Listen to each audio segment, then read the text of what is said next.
Et la halachot. Chazak ubaruch rabotai besorot tovot. On est aujourd'hui le 19 dans le mois de Tammuz. On est journée aujourd'hui d'Iloula de Chacham Rabbi Ben Zion Abba Shaul, Zecher Tzadik Livracha, qui était le Havruta de Rav Ovadia Yosef, était un des rachés yeshiva de Porat Yosef dans la vieille ville de Jérusalem. Il est décédé il y a 23 ans et je vais essayer de partager un message pour moi-même de sa part que je pense qu'il est lié à la paracha. Vous savez, dans la paracha, Moshe Rabbeinu, il a profité après que Dieu il a dit toutes les règles de héritage, comme ça on dit en français, chacun qui n'a pas des garçons, comment on fait, il n'a que des filles. Alors Moshe Rabbeinu, il a profité et il a dit à Dieu, après 120 ans, est-ce que c'est mes enfants qui vont continuer? Et Dieu il a dit non, non. Kach lecha et Yehoshua, ish asher ruach bo. Pas du tout, c'est pas tes enfants. Prends Yehoshua. Le Midrash il dit, qu'est-ce qu'il a Yehoshua de spécial?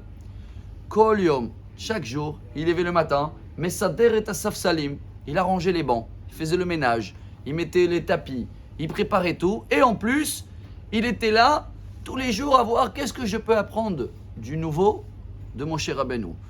Shlomo Amelech, dans Mishlei, je crois que Proverbe l'on dit en français, chapitre 27, il compare Yehoshua à un figuier. Notzer te'ena yochal piria. Qu'est-ce qu'il a de spécial le figuier? Il y a une histoire très connue dans le Talmud. Brachot, page 20, Rabbi Akiva et ses amis, ils étaient assis en train d'étudier sous un figuier. Et tous les jours, ils avaient vu qu'avant d'arriver au cours, il y a le propriétaire, le patron, l'agriculteur, qui arrive et il récolte des figues.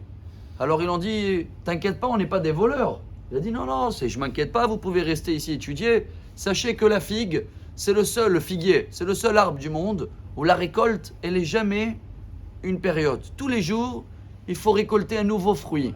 Et en plus, il faut le faire le matin avant le lever de soleil. Car si le soleil il a tapé la figue et la figue elle est déjà cuite, il est cuit, le figue. Ce qui veut dire, chers amis, et voilà la force de la Torah. C'est pas une fois je fais la veillée Shavuot, une fois je viens Kippour, je prie comme il faut, et après toute l'année j'ai ramassé les fruits. Pas du tout. Tous les jours, il y a de quoi récolter. 2, il y a des moments quand il faut récolter. Il y a des moments propices. Pourquoi on démarre tous les matins avec 3 minutes avec des halachot? On pouvait le faire les soirs. Non, le matin, c'est le moment que ça nous donne de la force toute la journée. Pour cela, on termine avec Rav Ben Zion Abba Shaul, Zecher Tzadik Livracha. Et regardez quel petit détail qui nous donne, mais incroyable.